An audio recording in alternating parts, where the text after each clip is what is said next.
Good morning, Pastor Brian here. Thanks for joining me today as we read a psalm a day. Today we'll be reading Psalm 63 together. Each day I read from the Common English Bible translation. I invite you to just find your own favorite translation, listen along, whatever works best for you. Psalm 63. My God, it's you. I search for you. My whole being thirsts for you. My body desires you in a dry and tired land. No water anywhere. Yes, I've seen you in the sanctuary. I've seen your power and glory. My lips praise you because your faithful love is better than life itself. So bless you as long as I'm alive. I will lift up my hands in your name. I'm fully satisfied as with a rich dinner. My mouth speaks praise with joy in my lips. Whenever I ponder you in my bed, whenever I meditate on you in the middle of the night, because you've been a help to me, and I shout for joy in the protection of your wings, my whole being clings to you. Your strong hand upholds me. But what about those people who want to destroy me? Let them go to the bowels of the earth. Let their blood flow by the sword. Let them be food for wild jackals. But the king should rejoice in God. Everyone who swears by God should give praise when the mouths of liars are shut for good. That is the end of Psalm 63. And this psalm seems to be a lot more comforting and more confident in what the psalmist is saying in terms of both what God does for the psalmist, as well as knowing that the adversaries, the enemies, as we often hear about in the Psalms, will have no way to triumph. There's no way they can destroy the person's life, we see in verse 9. And that they are the ones that are going to go down and not rise up. And so I just wanted to point that out, that in this particular psalm there is that confidence of what it is that that the psalmist is experiencing.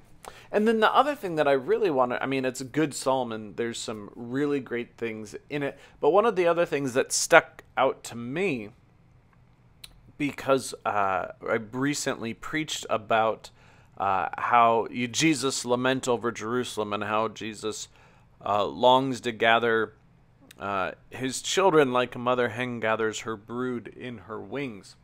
And so verse 7, it says, "And in the shadow of your wings I sing for glory." And then verse 8, "My soul clings to you. Your right hand upholds me." And so just that image of the wings and being lifted up and comforted and being having God's help in the shadow of God's wings, it just reminded me of that lament over Jerusalem, of Jesus giving his image of being this mother hen, and just the comfort and the protection that provides, in the shadow of your wings, and shadow of your wings makes me think of, protection from the sun, and how sometimes sitting in the shadows of a tree or something, brings comfort from the, that midday heat. And so God is bringing comfort, and then shadow in terms of under the wings brings in that idea of protection. And so just this idea that God protects, God loves, God comforts, God is the one who helps us through those situations and those times in our lives.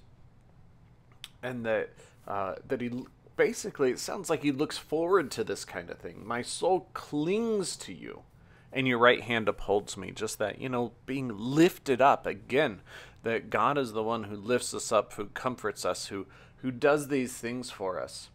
And so just all of those images together, and when you kind of think about what those images represent, it just brings this beautiful image of God close to us, and God being there for us and lifting us up, and that is just that is a great deal of joy that is brought into my heart as I listen to those words and hear what it is that God is doing for me. And that because of that, because of all of that, yes, I would sing for joy. I do sing for joy. So what did you hear? What did you like? What didn't you like? Write it down. Share it with a friend. Share it with us. Really dig in.